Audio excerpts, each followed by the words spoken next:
Hello guys, പുതിയൊരു വീഡിയോയിലേക്ക് എല്ലാവർക്കും സ്വാഗതം. നമ്മളിപ്പോൾ ഉള്ളത് ലിവിയിലാണ് കേട്ടോ. അപ്പോൾ തണുപ്പായ ഡിസംബർ സ്കൂൾ പൂട്ടിയപ്പോൾ നേരെ ലീവാ, കഴിഞ്ഞ വർഷത്തെ പോലെ തന്നെ. അപ്പോൾ ഇവിടെ എത്തിയിട്ടുണ്ട്. ആ എന്താ പറയുക, കമരാനായി നിൽക്കുന്ന റൂമിലാണ്. റൂമിൻ്റെ അവസ്ഥ ഉണ്ടാ, ആ കവേർഡൊക്കെ എപ്പോഴോ വെക്കാന്നറിയില്ല. അതൊക്കെ ഇനി ഇവിടെ പൊളിച്ച് മാറ്റി തന്നെ കേട്ടോ. അതിനോട് കുറേ സാധനം ഉണ്ടായതുകൊണ്ട് അങ്ങനെ വെച്ചാണ്. മുകളിലൊക്കെ ഫുള്ള് ചതല് പിടിച്ച് നിൽക്കുകയാണ്. ആ അവസ്ഥയിലാണ്. എന്തായാലും ഇത് മൊത്തത്തിൽ പൊളിക്കുന്നൊക്കെയാണ് പറഞ്ഞത്. എന്നാണെന്നൊന്നും അറിയില്ല, പൊളിച്ചെന്നാക്കുന്നൊക്കെ പറഞ്ഞു. എന്തായാലും ഞാൻ നിങ്ങൾക്ക് ഇവിടെയുള്ള ഈ പരിസരം കാര്യങ്ങളൊക്കെ ഒന്ന് കാണിച്ചു തരാം. നമ്മളെ വീട് നിൽക്കുന്ന ഈ ലൊക്കേഷനൊക്കെ ഒന്ന് കാണിച്ചു തരാം. അതുപോലെ തന്നെ നമ്മളെ ഹെൽമെറ്റ് ഇവിടെ ഇരിക്കുന്നുണ്ട്. ബൈക്ക്, സ്കൂട്ടർ, മറ്റേ എന്താ പറയുക ഇതുണ്ടല്ലോ മണൽ പോണേ ദറാജ്, അതൊന്ന് സർവീസിന് പോകാനുണ്ട്. അപ്പോൾ ചെക്കൻ ഹെൽമെറ്റും അതിൻ്റെ ചാവിയും കാര്യങ്ങളൊക്കെ കൊടുത്തു തന്നിട്ടുണ്ട്. അപ്പോൾ അതും കൊണ്ട് നേരെ ഇവിടുന്ന് സനയ്യേക്ക് പോകണം. അപ്പോൾ കുറച്ച് ദൂരം ഉണ്ട് കേട്ടോ. അപ്പോൾ ഓടിച്ചെന്നെ പോകണം. ഹെൽമെറ്റ് നിർബന്ധമാണ്. ലൈസൻസ് പ്രശ്നമില്ല, ഇവിടെ ലീവ് ആയതുകൊണ്ട് പ്രശ്നമില്ല. അപ്പോൾ അത് സർവീസിന് കൊണ്ടുപോകണം. അപ്പോൾ ഞാൻ ഇവിടെയുള്ള ആദ്യം നിങ്ങൾക്ക് പരിസരമൊക്കെ ഒന്ന് കാണിച്ചു തരാം. അതിനുശേഷം നമുക്ക് നേരെ എന്ത് ചെയ്യാം, സനയ്യേക്ക് ഇവിടെ കേട്ടോ. ഇവിടുന്ന് അങ്ങോട്ട് നോക്കിക്കഴിഞ്ഞാൽ ഇത് നമ്മളെ ഷാബിയാണ് കേട്ടോ കാണുന്നത്. നമ്മളെ വീടാണ് ആ കാണുന്നത്. ആ പിക്കപ്പ് എടുക്കണത് ഫസ്റ്റ് നമ്മുടെ വീട്, പിന്നെ 1 നമ്പർ കേട്ടോ. വീട് നമ്പർ തന്നെ വരുന്നത് ഇതാണ്. മൊത്തം ഇവിടെ ഫുള്ള് വീട് ഏരിയയാണ്. ഈ സൈഡ് മൊത്തം ലിവിയിൽ. ഇവിടെ ഒരു ചെറിയൊരു പള്ളി, ജുമാൻസ്കാരൊക്കെ ഉള്ളൊരു പള്ളിയാണ് കേട്ടത്. ഇപ്പോൾ പുതുതായിട്ട് വന്നതാണ്. പിന്നെ ഈ റോഡ് ഇങ്ങനെയാണ് കയറി ചെന്നത്. ആ ബോർഡൊക്കെ കാണുന്ന അതിൻ്റെ അപ്പുറത്താണ് ലിവ ബസ് സ്റ്റാൻഡ് വരുന്നത്. ഇപ്പോൾ ഇവിടെ തോടൊക്കെ മറ്റേ ചാലൊക്കെ ബലതിയെ കയറിയിട്ടുണ്ട് കേട്ടോ. അതുകൊണ്ട് വെള്ളം ഒലിച്ചു പോകാനുള്ളൊരു സൗകര്യം ആക്കിയതായിരിക്കാം. മുമ്പ് ഇതൊന്നും ഉണ്ടായിരുന്നില്ല. വെള്ളം ഒഴുകി പോകാനായിട്ടേ ഇതാക്കിയതാണ്. ഇവിടുന്ന് നോക്കുമ്പോൾ വീടുകളൊക്കെ വളരെ ചെറിയ വീടുകളാണ് കേട്ടോ. ചെറുത് എന്ന് വെച്ച് കഴിഞ്ഞാൽ, കാരണം മുകൾക്കൊന്നും ഇല്ലാത്ത വീടുകളാണ് മുഴുവനും ഇവിടെ. വേറെ നേരം അവിടെയൊക്കെ കറങ്ങി നമ്മൾ തിരിച്ച് നേരെ വീടിൻ്റെ അടുത്തെത്തി. നമ്മൾ വീടിൻ്റെ ചുറ്റുമായിട്ട് ഒരുപാട് ഈത്തപ്പഴ മരങ്ങളുണ്ട്. ഈത്തപ്പഴ മരങ്ങൾക്കൊക്കെ അവർ വളമിടുകയാണ്. ഇത് നമ്മളെ തോട്ടത്തിലുള്ള പണിക്കാരാണ്. അപ്പോൾ അവർ തന്നെയാണ് ഇവിടെയും കാര്യങ്ങളൊക്കെ നോക്കുന്നത്. അപ്പോൾ മാമ വരുന്ന ടൈമിൽ അവർ ഇങ്ങോട്ട് വിളിച്ചിട്ട്, മാമ ഉള്ള ടൈമിലാണ് ഇവിടെ വളമിടലും കാര്യങ്ങളൊക്കെ നടക്കൽ.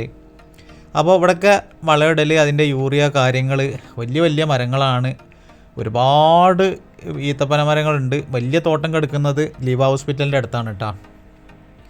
അപ്പോൾ അത് അവിടെ ആ കാണുന്ന ആളാണ് അബ്ദുൽ സത്താർ, ബംഗ്ലാദേശിയാണ്. മാമാൻ്റെ ഒരു പഴയ ഡ്രൈവറാണ് കേട്ടോ മൂപ്പരാൾ. അപ്പോൾ ഒരുപാട് കാലം മൂപ്പരാൾ ഡ്രൈവറായിട്ട് പണിയെടുത്തിക്കണ്. പിന്നെ ആൾക്ക് കാഴ്ചൻ്റെ ഒരു പ്രശ്നങ്ങളൊക്കെ വന്ന കാരണം അയാൾ തന്നെ സ്വയം പറഞ്ഞ് എനിക്കിനി ഈ പണി പറ്റൂല, കാരണം ബ്രിഡ്ജൊക്കെ രണ്ടായിട്ടൊക്കെ കാണുന്നുണ്ട് എന്നൊക്കെ പറഞ്ഞപ്പോൾ, പിന്നെ എന്നാൽ പിന്നെ എന്താണ് ചെയ്യണമെന്ന് വെച്ചപ്പോൾ ആൾ പറഞ്ഞ് ഞാൻ തോട്ടത്തിലെ പണിയെടുത്തോളാം, ഞാൻ തോട്ടത്തിൽ നിന്നോളാം എന്ന് പറഞ്ഞു.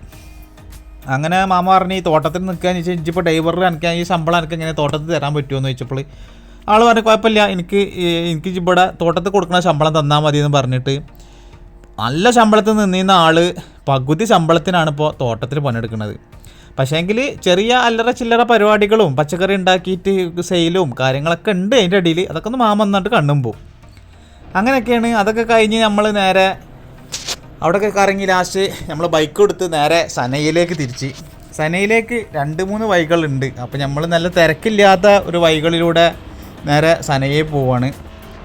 10 മണിക്കൂറിൽ ഈ ബൈക്കിൻ്റെ ഓയിൽ മാറ്റണം. അങ്ങനെയാണ് ഇതിൻ്റെ ഒരു സിസ്റ്റം വരുന്നത്.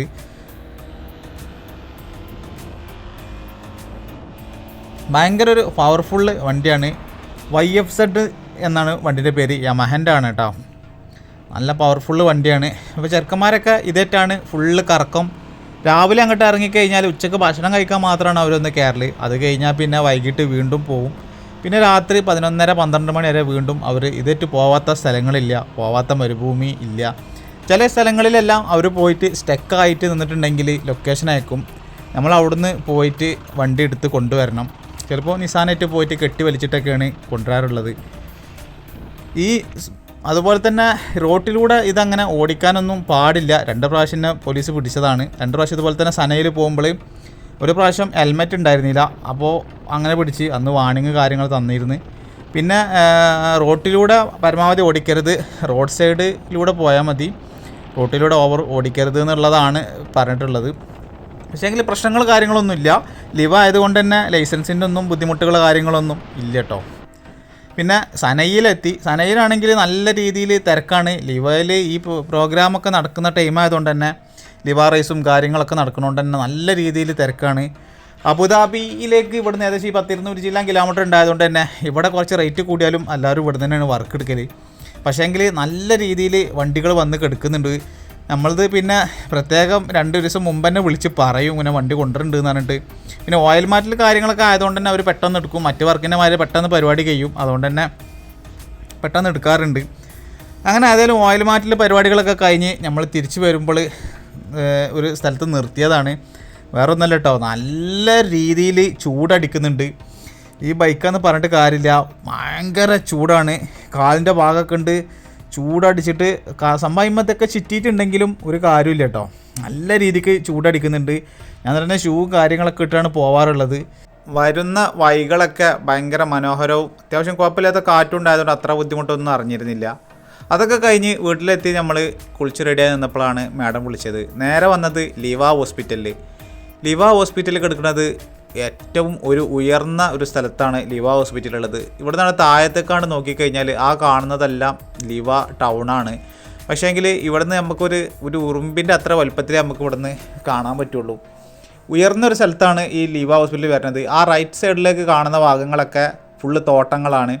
അവിടെ ആയിട്ടാണ് നമ്മളെ മാമാൻ്റെ വലിയൊരു തോട്ടം തന്നെ വരുന്നത്. അതുപോലെ തന്നെ ഈ ഹോസ്പിറ്റലിൻ്റെ ബാക്ക് സൈഡിലായിട്ടും ഒരുപാട് തോട്ടങ്ങൾ വരുന്നുണ്ട്. ഇവിടെ നിന്നൊക്കെ താഴത്തേക്കാണ്ട് പോയി കഴിഞ്ഞാൽ അത്യാവശ്യം നല്ല രീതിയിൽ തന്നെ പരിക്കുകൾ സംഭവിക്കും. കാരണം നിങ്ങൾക്ക് വീഡിയോയിൽ എത്രത്തോളം അത് താഴ്ച അറിയുന്നുണ്ട് എന്നറിയുന്നില്ല. പക്ഷേങ്കിൽ നല്ല രീതിയിൽ തന്നെ താഴ്ചയുണ്ട്. അതുപോലെ ലിവ പബ്ലിക് ബസ് നേരെ ലിവ ഹോസ്പിറ്റലിന് മുമ്പിൽ വന്ന് കുറച്ച് നേരം നിർത്തിയതിന് ശേഷം മാത്രമാണ് ആളുകൾ ഇറക്കലും കയറ്റലൊക്കെ കഴിഞ്ഞിട്ടാണ് ഇവിടുന്നാണ് നേരെ ബദാസായതിലേക്കൊക്കെ പോവാറുള്ളത്. അപ്പോൾ ഇങ്ങനെയൊക്കെയാണ് ലിവയിലെ ഓരോ കാഴ്ചകൾ. അടുത്ത ലിവയിലെ നല്ലൊരു അടിപൊളി വീഡിയോ ആയിട്ട് വരുന്നവരേക്കും ബൈ ബൈ.